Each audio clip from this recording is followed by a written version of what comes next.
ang pera ay hindi nakakapagbigay sa atin ng kapayapaan, ng seguridad, at ng tunay na kaligayahan sa buhay. Itong mga bagay na ito ay makakamtan mo lamang sa Diyos.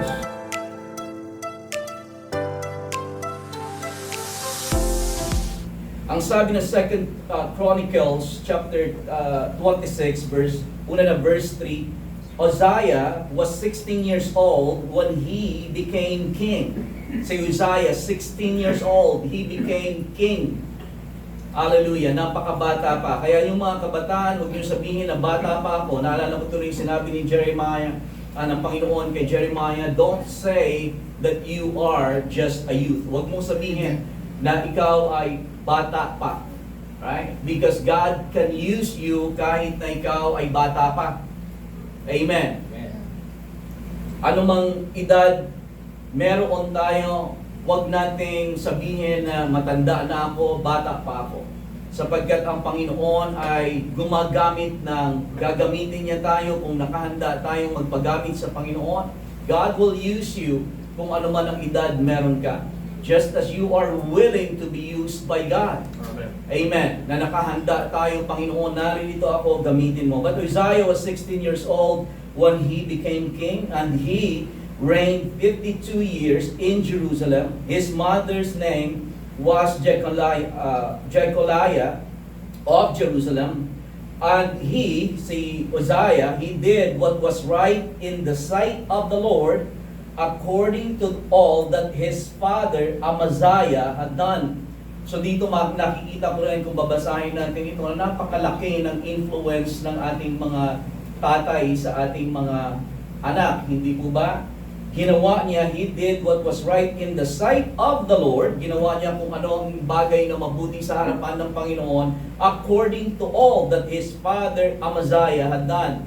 So nakita niya malamang sa kanyang tatay na may takot sa Diyos ang tatay niya, at ang ito ay ginawa din ng kanyang anak. He did what was right in the sight of the Lord, dahil nakita niya sa tatay niya. But this verse, ito yung nais kong puntahan ng verse 5.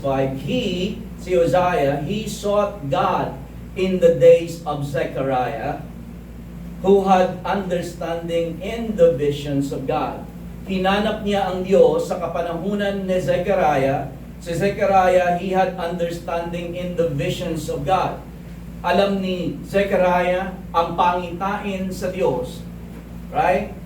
Si Uzziah, hinanap niya ang Diyos, and as long as he sought the Lord, God made him prosper. As long as he sought the Lord, God made him prosper. Habang hinahanap niya ang Panginoon, ang paggawa ng mabuti sa harapan ng Diyos, pinagpapala siya ng Diyos. Isang bagay na nakikita ko dito, parang cross-reference ito doon sa Matthew chapter 6 verse 33, na kung saan makikita kong isang point dito that kingdom prosperity is in seeking first the kingdom. Right? Kung pag nais natin magkaroon ng kingdom prosperity, ibig sabihin, yung prosperity, di-define natin mamaya ng konti kung ano ang prosperity, anong ibig sabihin nito. Pero ang kasaganaan, prosperity, kingdom prosperity na nanggagaling sa Diyos ay nag-uumpisa kapag hinahanap mo ang Diyos. Amen.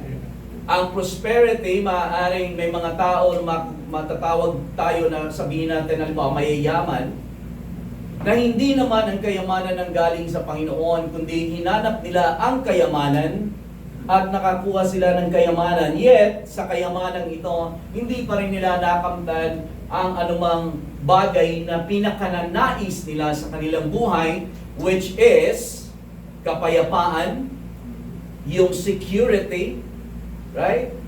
Amen po ba? At kasiyahan na makakamtan na dapat sana ay naihahatid sa tao. Pero most of the time na pagkakamalian natin, nakala natin ang kapayapaan, ang seguridad ng buhay natin ay makakamtan, o pati ang kaligayahan ay makakamtan natin sa kayamanan. Amen. Kaya ang tao ay hinahanap nila na magkaroon ng pera. Kasi akala nila, pag nagkaroon ako ng pera, magiging payapa ang buhay ko. Hindi totoo. Hindi po ba? Alam ko na, sino dito ang mga mapepera? Amen. Alam ko na kahit ano pa mga pera meron ka, pero kung basag naman ang relasyon mo sa mga anak mo at ang pamilya mo, halimbawa, wala ka pa rin kapayapaan. Subalit on the other hand, sa kabaligtaran, kahit na ikaw ay wala ka naman talagang milyones, ay sapat-sapat lang halimbawa. Subalit ikaw ay merong masayang pamilya, nagmamahalan kayo ng iyong asawa, right? Minsan siguro nagkakaroon lang kayo ng hindi pagkakaunawaan, subalit ang relasyon ninyo ay yumayabong. Amen po ba? Mga anak ninyo ay masunurin, hindi ninyo makikita sa labas na nakikipagbasa gulo, umiinom sa labas.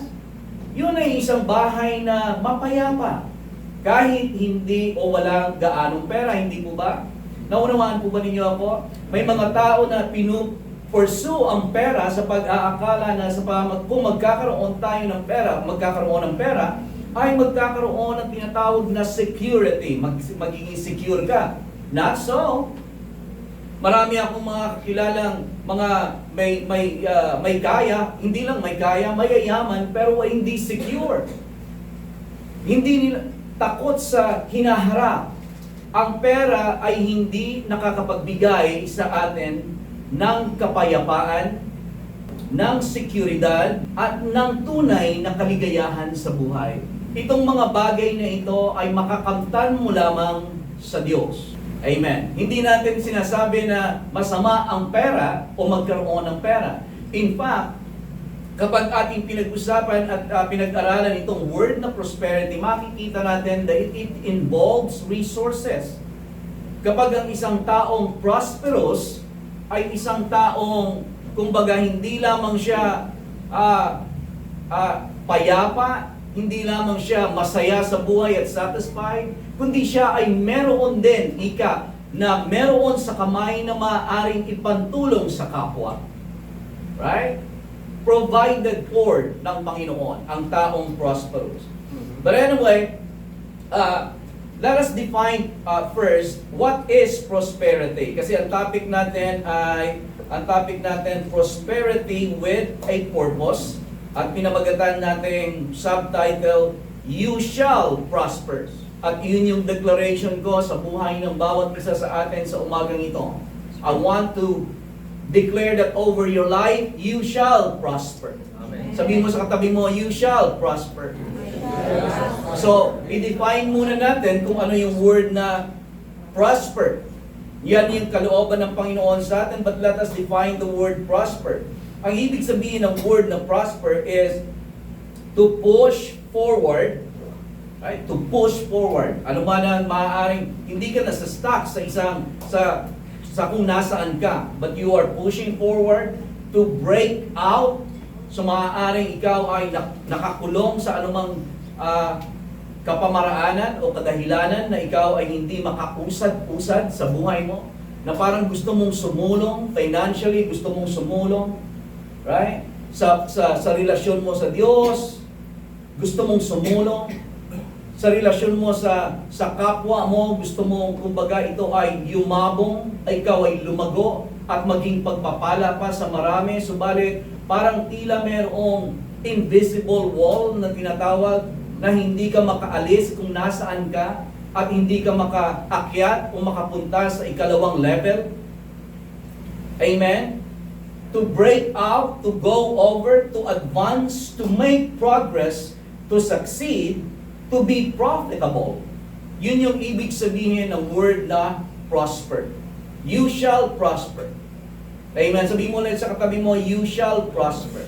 So yan yung kalooban ng Panginoon sa buhay natin. Of course, prosperity involves having resources. Kapag ikaw ay isang tao na prosperous halimbawa, ang ibig sabihin nito na ikaw ay meron ka sa kamay mo kung ano ang kakailanganin mo. Right? Hindi ka nalilimitahan na meron kang gustong gawin, hindi mo magawa dahil sa wala kang resources. Wala kang pera. Wala kang tao. Amen. Hindi mo magawa. Subalit ang nais at kalooban ng Diyos sa buhay ng bawat isa sa atin ay dalhin tayo doon sa place na kung saan ay may ipinagagawa ang Diyos at magagawa mo dahilan sa binigyan ka ng Diyos ng provision. Amen. Binigyan ka ng Panginoon sa kamay mo ng resources, whether ito ay pera, pananalapi, or kaya naman mga tao sa paligid mo na nakahandang sumunod sa iyo at ganapin kung ano ang ipinagagawa ng Diyos sa iyo. That is a prosperous person. Amen. At iyon yung kalooban ng Panginoon sa buhay natin. Alam nyo, isa sa maring na naalala ko tuloy, diba nagkaroon tayo ng isang mensahe na ang ginagawa ng nais ng kaaway sa buhay natin ay i-contain tayo. Naalala ninyo? Na hindi tayo makasulong dahil sa kinukontain tayo ng kaaway. Right? Yun yung isa sa mga taktika, plano at kagustuhan ng kaaway sa buhay ng bawat isa sa atin. Na hindi tayo, na makontain na lamang tayo at hindi na tayo umusad. Pero ang kalooban ng Diyos sa buhay natin ay patuloy tayong umusad. So ang isa sa encouragement ko sa bawat isa sa atin sa umagang ito, not only that you shall prosper, but you will continue to prosper. Right? Kung nasaan ka man, ang challenge ko sa iyo, nasaan ka man sa ngayon, I want you to see yourself going to the next level. Amen. You see, kung nasaan ka man, halimbawa nangungupahan ka sa ngayon, right? Nangungupahan ka ng bahay. I want to release faith words to you. Ika nga, na ikaw ay makabuo ka sa loob mo, na ikaw ay makita mo na ikaw ay hindi ka na nangungupahan, kundi ikaw ay magkakaroon ng sarili mong bahay. Amen. Hindi ito patungkol sa pera lang mga kapatid. Ipapakita ko sa inyo that this is God's will for us. Ito yung kalooban ng Diyos sa buhay natin. Subalit sa maraming kapanahunan o maraming kadahilanan, tayo mismo ang naglilimita sa ating kaisipan. Hindi po ba? Na sinasabi natin mangyayari pa kaya sa akin yun, maaring sa kanila ay pwedeng mangyayari pero sa akin ay hindi. But I want you to know that God wants you to prosper. It is His will. Ay nais kong basahin ng Genesis chapter 26, verses 1 to 4. There was a famine in the land beside the first famine that was in the days of Abram and Isaac. So ito ay buhay ni Abraham at ay buhay ni Isaac, na kung nasaan siya nakatira ay nagkaroon ng tagutom. So nagkaroon ng tagutom, maliban pa doon sa tagutom na nangyari sa noong kapanahunan ng kanyang tatay na si Abraham, and Isaac went to Abimelech, king of Philistines in Gerar. So pumunta siya dito kay King Abimelech, king ng Philistines sa Gerar. Then the Lord appeared to him and said, "Do not go down to Egypt." So pumunta siya kay Abimelech, at ngayon ay may plano na siya na pumunta sa Egypt. Subalit nagpakita sa kanya ang Panginoon at sinabi, "Do not go down to Egypt." Huwag kang pumunta sa Egypt. Live in the land which I shall tell you. Right?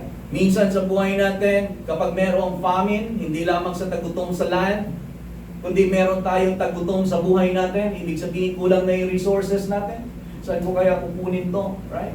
Famine. Amen. Ano kaya ang gagawin ko dito? Right? Kulang ang resources mo, famine. At minsan iniisip natin pumunta tayo doon kay Abimelech, pupuntahan ko itong taong ito, baka makapangutang ako dito, or right? Pupunta ako dito sa Egypt, pero sa panahon na kahit merong famine, ang Diyos ay kayang gumawa at kumilos sa buhay natin, hindi po ba? Amen. Na dapat tayo ay ang Panginoon ang siyang nangunguna sa atin, hindi kung ano yung iniisip natin o sino ang iniisip nating puntahan, hingian ng tulong. Amen. Hindi ko naman sinasabi na huwag tayong humingi ng tulong. Of course, nagtutulungan tayo sa isa't isa. Subalit ang hinahanap natin, whenever there is famine in our lives, kulang ang resources, ang una nating hanapin ay iyong Panginoon. Ano yung kalooban mo, Lord? Anong sinasabi ng salita mo, Panginoon? Right? Regarding this matter. So sabi ng Panginoon, live in the land of which I tell you. So nagdidirect ang Panginoon, nagdadirect siya. Dwell in this land, and I will be with you and bless you. For to you and your descendants I give all these lands, and I will perform the oath which I swore to Abraham your father, and I will make your descendants multiply as the stars of heaven.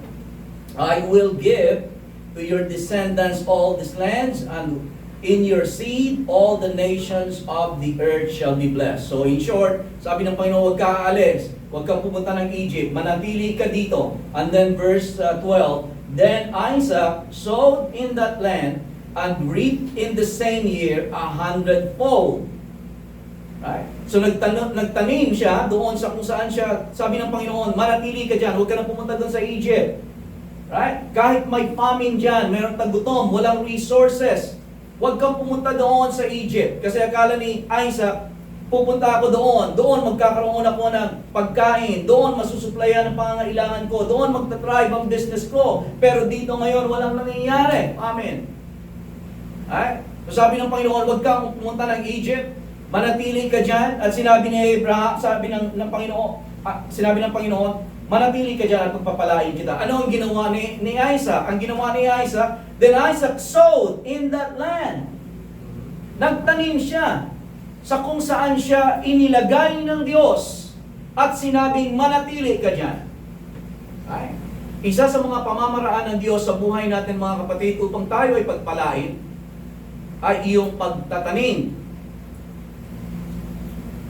Hindi lamang pagtatanim sa pagsasaka ang pinag-uusapan natin. Of course, isa yan sa mga paraan upang tayo ay magkaroon ng ani, hindi po ba?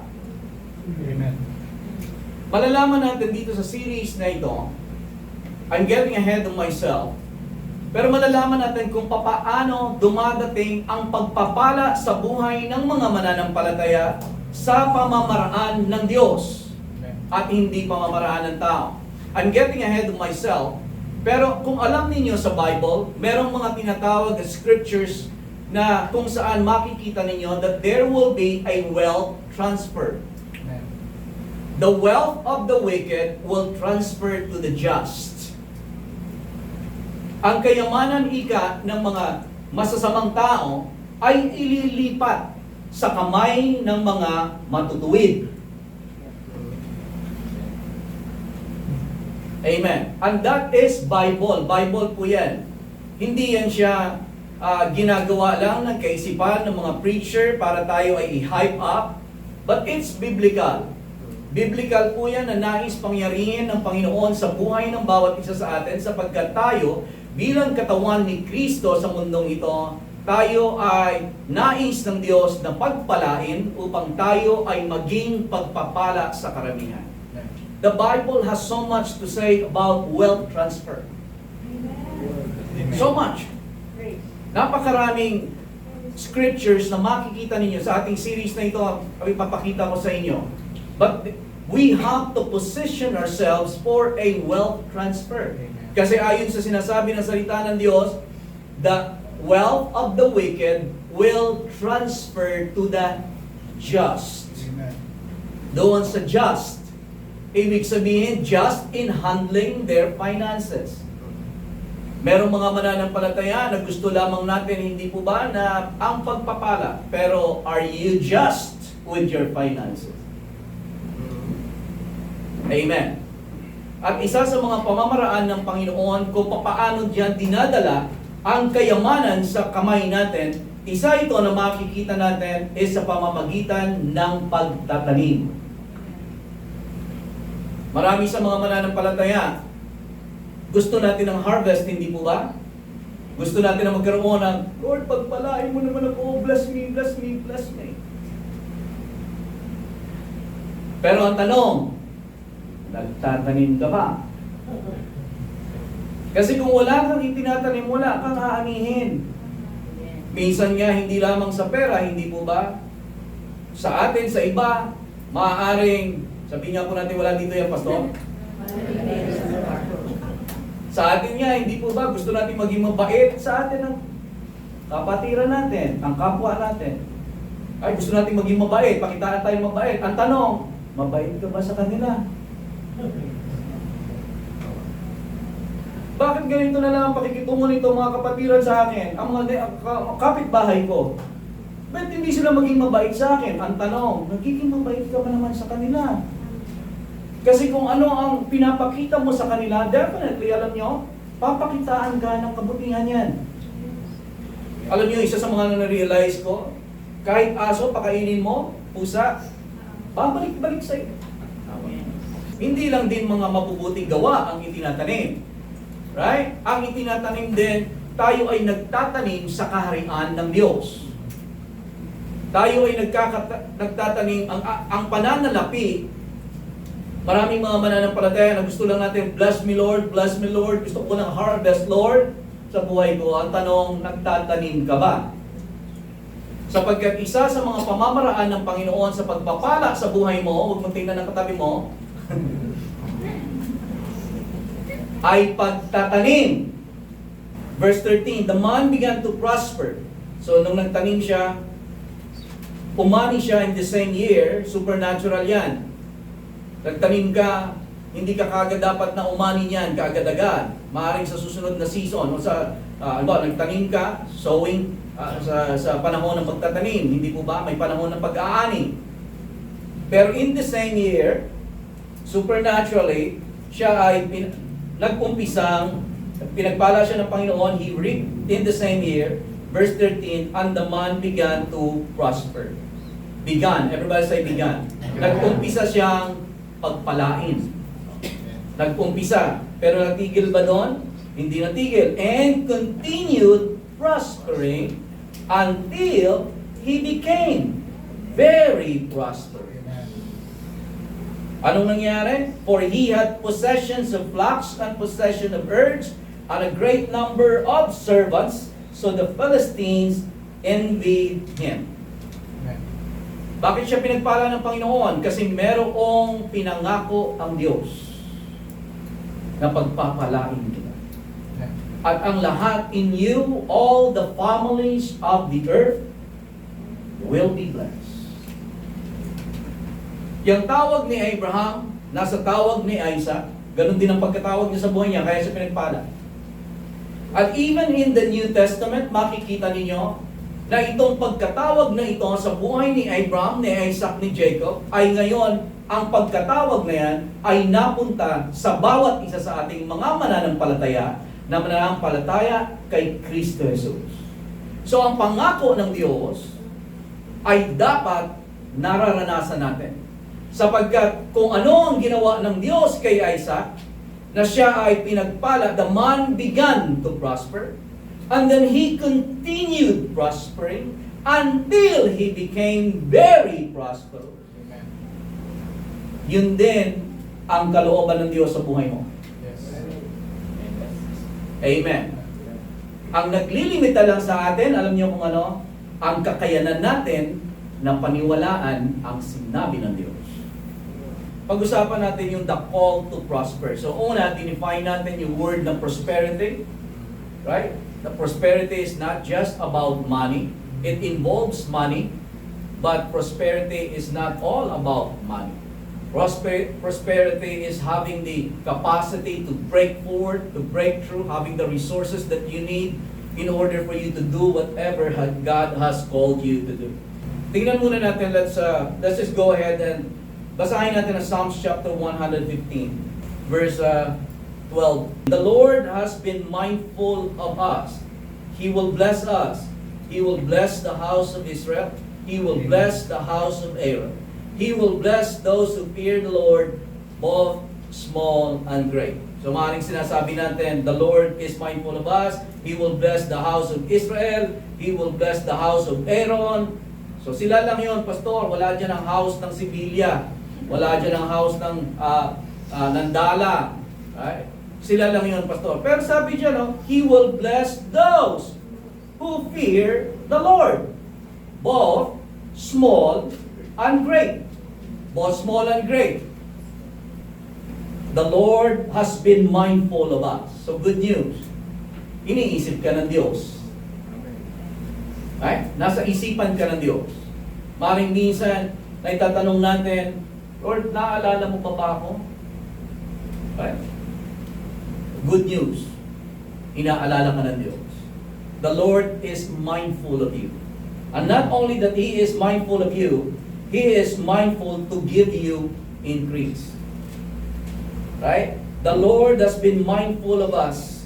The Lord will bless those who fear the Lord, both small and great. May the Lord give you increase more and more, you and your children. May you be blessed by the Lord who made the heavens and the earth. Amen. Pagpapalain ka ng Panginoon. God is mindful of you. Sabihin mo nga sa sarili mo, God is mindful of me.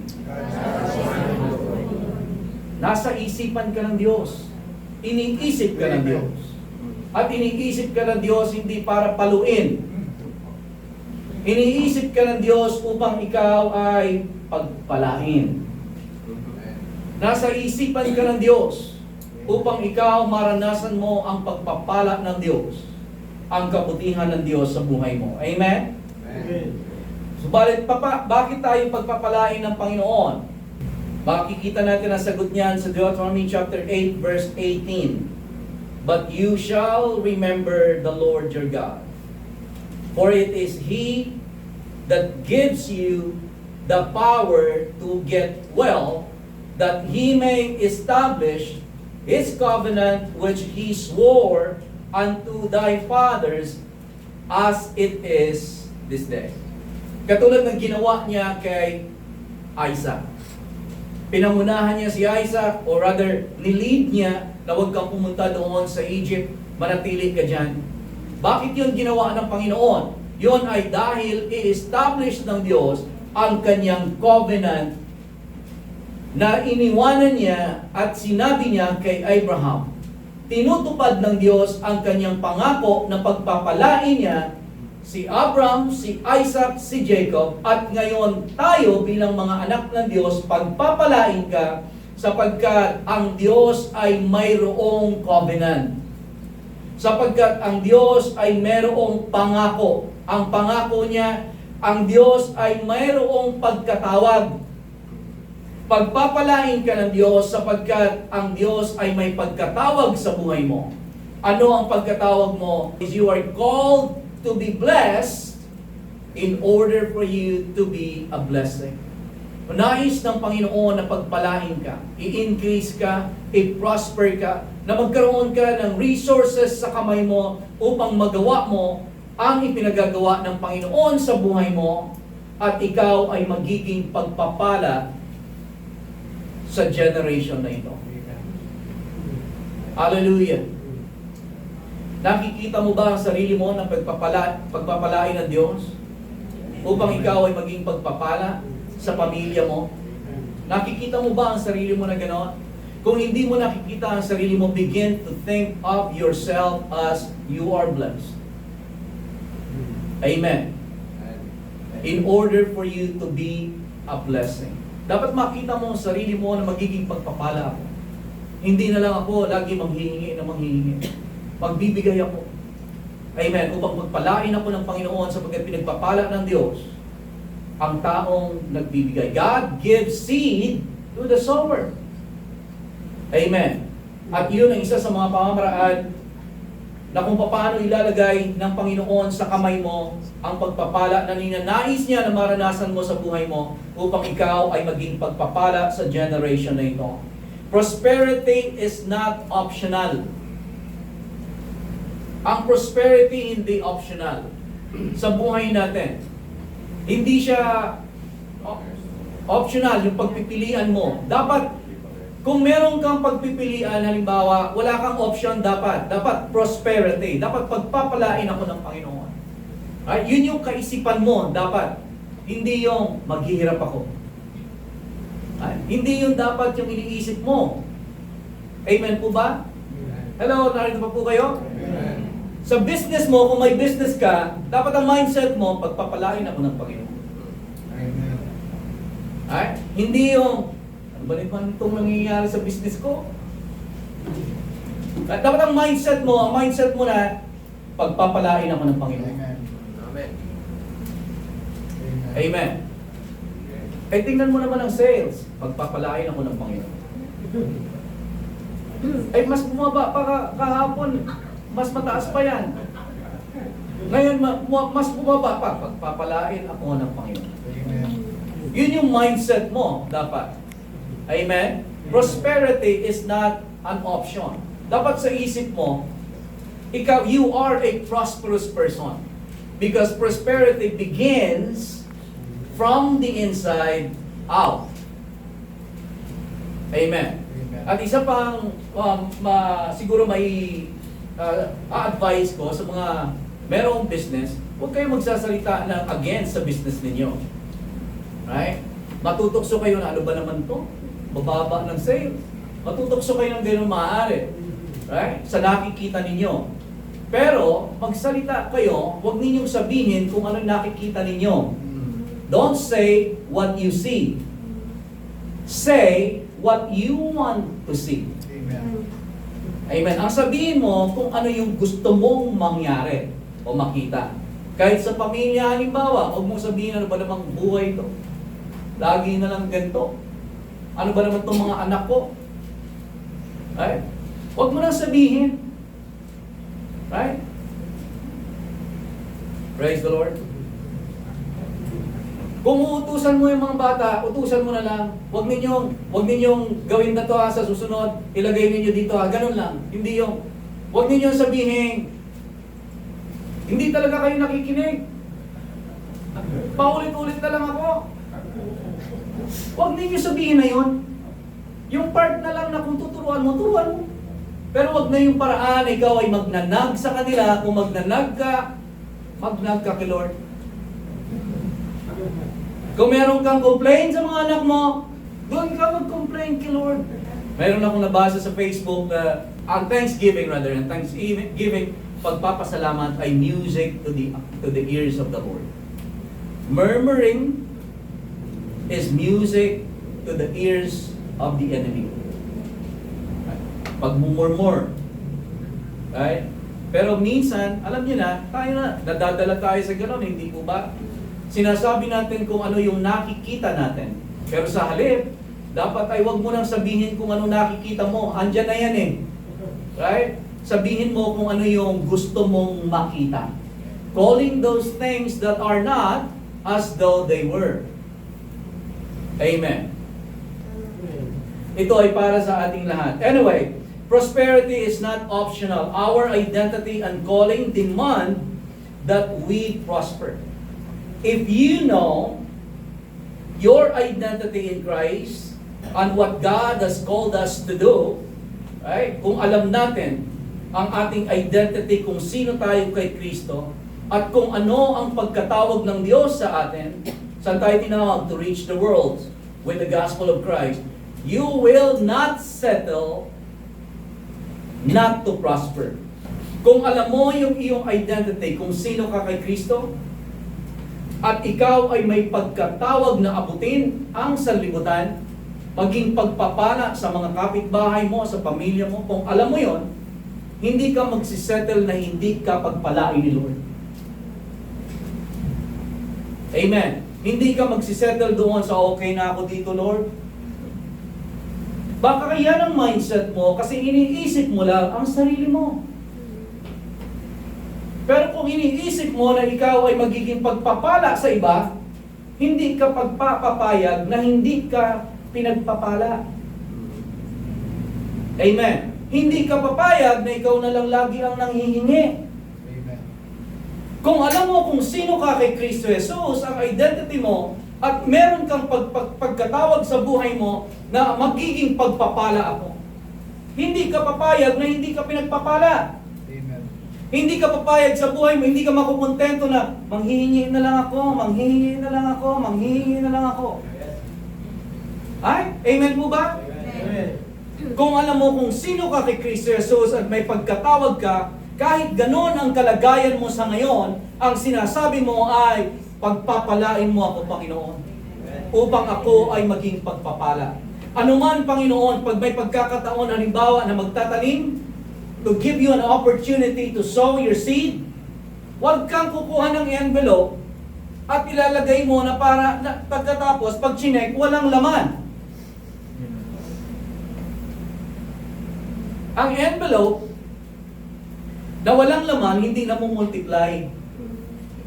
Zero. multiply mo kahit na sa 100, zero pa rin yan. Amen. Nasusundan po ba ninyo ako? Have something to give. Meron ka sa'yo, sa kamay mo, na pwede mong ibigay. Amen? But if you know, kung alam natin, ang ating identity kay Kristo Jesus at kung saan tayo at ano ang pagkatawag natin sa Panginoon, you will not settle not to prosper. Hindi ka makukontento na hindi ka pagpapalain ng Panginoon. Amen. Dapat ang mindset mo, pagpapalain ako ng Panginoon sapagkat ang Diyos ay may pagkatawag sa buhay ko. Right? The church must have a financial breakthrough or we will not fulfill the task of expanding the kingdom of God. O sasabihin ko ito, i-rephrase ko. We, sa church na ito, sasabihin ko na sa inyo, this church must have a financial breakthrough or we will not fulfill our task of expanding the kingdom of God. Sa church na, sa atin. We must have a financial breakthrough. Amen. You must have a financial breakthrough in your life Amen. para natin magawa kung anuman ang pinagagawa ng Panginoon sa atin. Nabanggit ko na sa inyo ng mga nakaraan, we're praying for, nagpipray tayo. We're believing God for our own building. Naniniwala tayo sa Panginoon, nagpipray tayo sa Panginoon, and we're believing na magkaroon tayo ng sarili nating building. Amen. Amen. Nakalimutan na ninyo, but we're settling. We're not settling not to prosper because we have a calling, a purpose to fulfill. Amen. This church must have a financial breakthrough or we will not fulfill our task of expanding the kingdom of God. Unless we have a financial breakthrough, the church will never rise to the fullness of God's vision that God intended for all of us. So I pray again, and I declare na pagpapalain ka ng Panginoon. Itong first step sa series natin na ito at sa mga susunod, tatapusin natin ito. We will talk, pag-uusapan natin ang pagpuposisyon natin sa ating sarili upang tayo ay pagpalain ng Panginoon, upang tayo ay maging pagpapala sa generation na ito. Narito tayo mga kapatid, kahit dito sa church na ito, nais kong sabihin sa bawat isa sa atin, we are blessed to be a blessing. Amen. Yun yung pagkatawag ng Diyos sa buhay natin, pagpapalain tayo ng Panginoon upang tayo ay maging patuloy ng pagpapala sa mga tao sa paligid natin. Amen. Na hindi lamang natin sila matulungan financially, kundi higit sa lahat makilala nila si Jesus sa buhay nila. Amen. Dahil anuman ang maitulong mo sa kapwa mo, mabigyan mo man siya ng pera halimbawa, o naabutan mo man ng tulong, pero kung ang Panginoon ay hindi natin naibigay sa kanila, ay wala din. Sapagkat tayo ay ang pinakadakilang regalo na maaari nating matanggap sa buhay natin ay walang iba kundi ang regalo na si Jesucristo ay tanggapin natin sa buhay natin bilang ating sariling Panginoon at tagapagligtas.